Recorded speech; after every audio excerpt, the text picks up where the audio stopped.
Gostaria de compartilhar com vocês nesta manhã a palavra do Senhor. Se encontra a segunda carta que Paulo escreve a Timóteo. Timóteo capítulo 2, versículo 8, é carta pastoral, né? Paulo está falando, lembre-se, Jesus Cristo, da linhagem de Davi, ressuscitou dos mortos segundo o meu evangelho. Quando a gente trabalha o conceito da fenomenologia,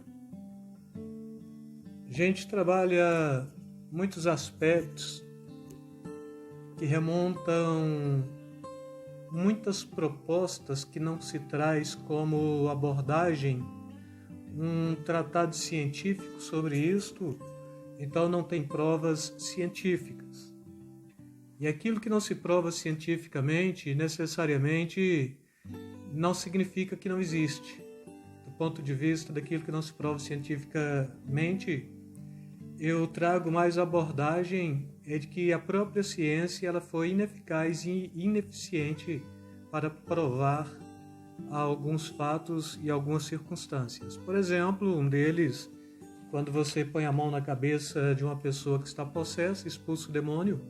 Isto a gente trabalha na teologia como sendo um quadro de fenomenologia ou fenomenológico, não é? Quando a gente ora e impõe as mãos sobre o enfermo, este enfermo ele tem a sua saúde restaurada, restabelecida, também é um fenômeno. Então a gente trabalha nesse campo da fenomenologia.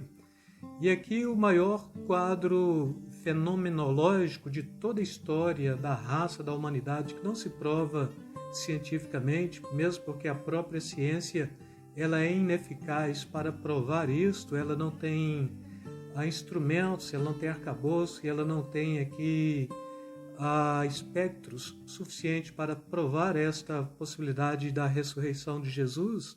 Sobretudo a palavra de Deus está propondo, e é Paulo, ele está escrevendo aqui, e com certeza quando ele está escrevendo já é uma carta pastoral, então ele já tem um bom caminho na pregação do Evangelho, e ele já tem aqui muitos servos de Jesus que foram trazidos mediante a pregação do Evangelho da Paz. Dentre estes servos, alguns já são evangelistas, outros pastores.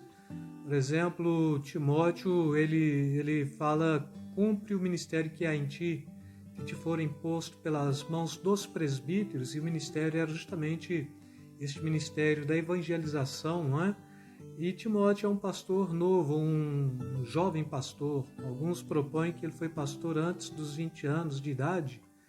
E aqui Paulo ele sempre está escrevendo, e quando escreve está dando instrução, e uma das propostas: ninguém despreze a tua mocidade, ou seja, ninguém olhe para a sua pouca idade e veja que você não tem a capacidade para o ministério pastoral, porque você tem sim.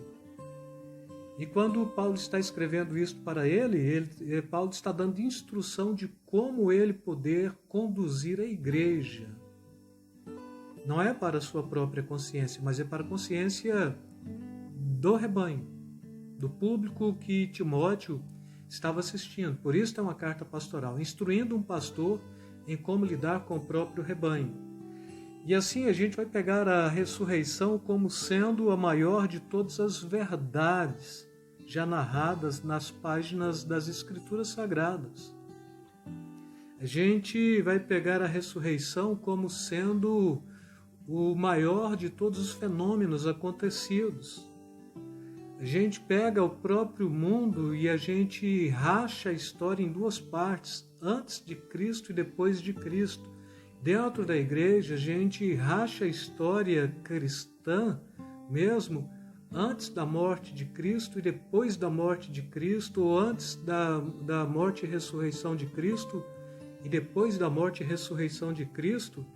E com isso nós trazemos a consciência de que o Senhor Jesus ele ressuscitou verdadeiramente, e esta narrativa da Bíblia ela não só deve ser lida, mas ela deve ser uma mensagem proclamada por cada servo.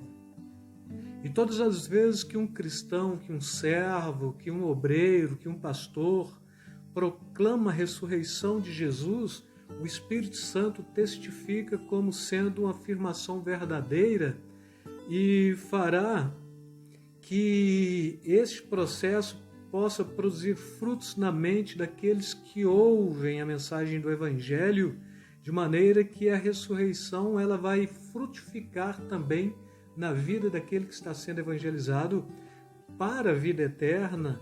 Esta palavra de que Cristo ressuscitou dentre os mortos não é uma mensagem que precisa ser refinada para que o sábio a aceite, nem tampouco simplificada para que os mais simples entendam.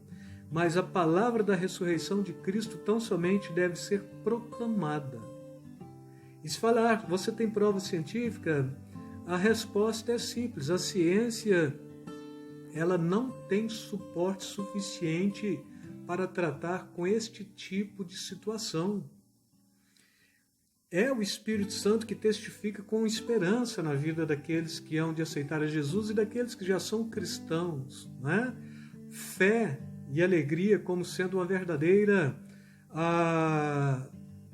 verdade anunciada nos corações daqueles que carecem, que padecem e que necessitam de ouvir esta mensagem que é proposta para a remissão e para a salvação de todos quantos creem. É o que Paulo está falando, e ainda Paulo, escrevendo aos Coríntios, ele diz, lá em Coríntios capítulo 15, versículos 3 e 4, porque primeiramente vos entreguei o que também recebi, que Cristo morreu por nossos pecados, segundo as Escrituras, que foi sepultado e que ressuscitou ao terceiro dia, segundo as Escrituras. Ou seja, a nossa salvação depende da encarnação, da vida, da morte e da ressurreição de Jesus. Não existe nenhum outro evangelho senão este que prega o verbo que se fez carne, ou da humanização da vida, do seu ministério terreno, da sua aprovação, da sua morte, né, via crucis, da sua ressurreição e da sua glorificação. Então Jesus é aquele que mesmo se torna homem, que traz este aspecto da vida humana, que depois leva a vida de toda a raça humana que creu no Evangelho, que há de crer no Evangelho, com a sua morte expiatória, crava isto na cruz e ele ressuscita. E quando ele ressuscita, isso é literal, não é contos de fada, porque a Bíblia diz que ele morreu pelos nossos pecados, mas ressuscitou para a nossa justificação.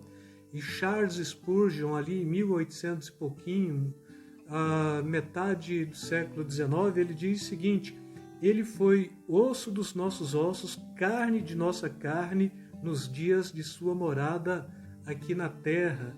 Então todo cristão, ele só é cristão caso de fato ele traga em si a compreensão e a certeza de que Cristo ressuscitou e proclame esta verdade a outros mais, sem evidência científica. Não precisamos da ciência para isto, porque a ciência é insuficientemente capaz de provar este aspecto de fenômeno mesmo da ressurreição, mas o Espírito Santo testifica o tempo todo, e a razão da existência da Igreja por 21 séculos na face da terra se dá justamente em detrimento disto.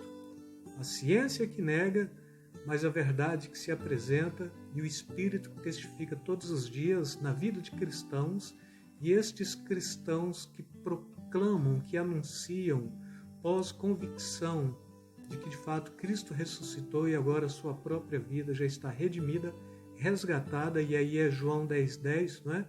E não é só uma vida redimida e resgatada, mas é uma vida que tem abundância, uma vida que tem que trazer um significado. Não é viver como qualquer outro animal vive, mas é viver pensando a vida e trazendo qualidade para a vida e significado para a vida e proclamação desta outra vida maior, que é a vida eterna em Cristo Jesus. Com isso eu quero deixar para vocês esta mensagem de reflexão acerca da ressurreição de Jesus. Lembre-se, Jesus Cristo, da linhagem de Davi, ressuscitou dos mortos segundo o meu Evangelho. Que Deus possa vos abençoar ricamente Beijo na alma, beijo no coração de cada um. Fiquem na paz.